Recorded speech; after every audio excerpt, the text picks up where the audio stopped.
ஆதிச்சநல்லூர் எல்லாரும் மறந்துட்டோம். அடிக்கடி மறந்துடும் ஆதிச்சநல்லூரை.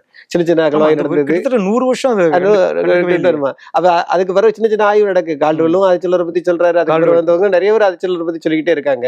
அதுக்கு பிறகு மறந்துட்டோம். பிறகு 1920 அப்பதான் சிந்து சமவெளி நாகத்தை ஆய்வு பண்றாங்க.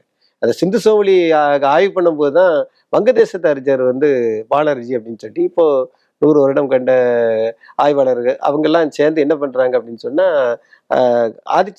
ஆதிச்சநல்லூருக்கும் இதுக்கும் ஒரு இணையான ஒரு இது இருக்கு. அதாவது இந்த தொடர்பு எங்க இருந்து வருதுன்னா, புறநெய்வேலியில இருந்து தான் சிந்து சமவெளிக்கு வருது. நாகரிகமே வந்த இடம் எங்கன்னா தமிழருடைய நாகரிகம். அதுக்கு அந்த காலத்துல கால்டுவெல்லுடைய இதுபடி பார்த்து திராவிட நாகரிகம்.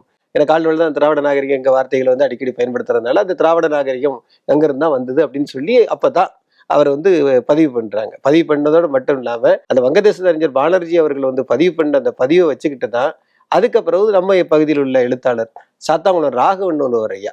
சாத்தாங்குளம் ராகவன் ஐயா என்னன்னா இந்த திராவிட நாகரிகத்தின் அப்படின்னு சொல்றதுனால அதை வச்சுக்கிட்டு அதை பெரிய அவர் பெரியார்கிட்ட எல்லாம் ரொம்ப தொடர்பா இருந்திருக்காரு. அவர் எப்படியாவது இதை வெளியே கொண்டு வந்துடணும் அப்படின்னு சொல்லி தன்னுடைய சொத்துக்கள் எல்லாத்தையுமே இழந்துட்டார். தன்னுடைய சொத்துக்கள்லாம் இழந்து பிரிண்டிங் பிரஸ் வச்சு, ஏன்னா அவருடைய நல்ல எழுத்தாளர் அவரு. அது மட்டும் இல்லாம கொற்கை கோநகர் கொற்கைன்னு சொல்லி ஒரு புத்தகம் இருக்கிறாரு.